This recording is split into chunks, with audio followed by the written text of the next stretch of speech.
Oh, yeah, yeah. There's a lot of questions on like, should we date non-Christians? Is it okay to be, the Bible uses the terms unequally yoked. And I think one of the questions that was asked is like, how do you get them to like you if they're a non-Christian Saved. missionary date? What, How babe? do you get them saved? How do you get them saved? All these questions. And it's interesting because you guys are asking this on the side of singles, and you see a hot lady or a hot guy, and you're like, oh yeah, like if they were a Christian, yeah.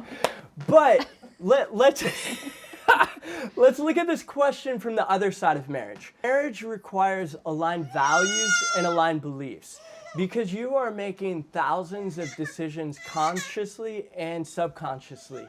And those decisions are either going to lead you closer together or farther apart. Or closer to God. Or closer to farther God. From God. Or farther from God. Yeah, so true.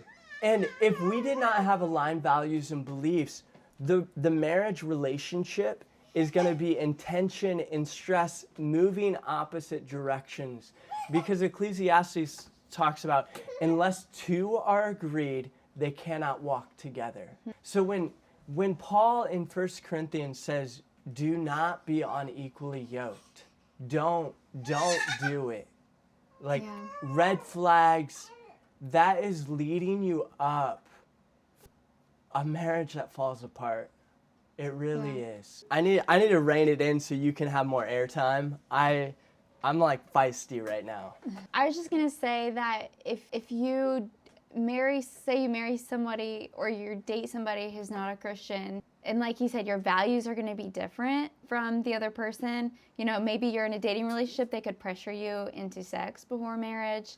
They could pressure you into things, maybe not even sex, but just things that we shouldn't do. Like, okay, let this be a good boundary. I think it was Beth Moore who said it. Don't do anything you wouldn't do in front of your dad or her dad.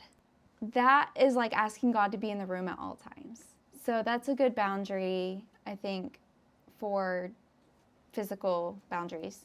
But say you do end up marrying this person and they're not a believer, they're not really seeking God, or they came to church a couple times, but you could tell they weren't serious about God.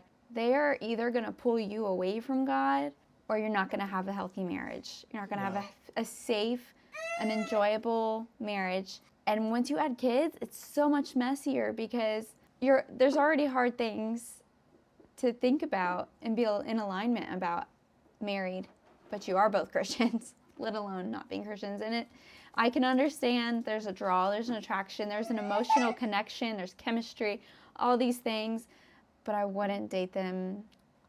Like if I could take one thing away, don't, because you need aligned values and beliefs at the end of the day. Something that I felt like God revealed to me as a young lady, single still, I didn't need to be desperate for marriage, or I didn't need to be desperate for a man, because I was already in the greatest love relationship of my life. I was already in a relationship with God, who is love. I mean, he's the best thing that can ever happen to us.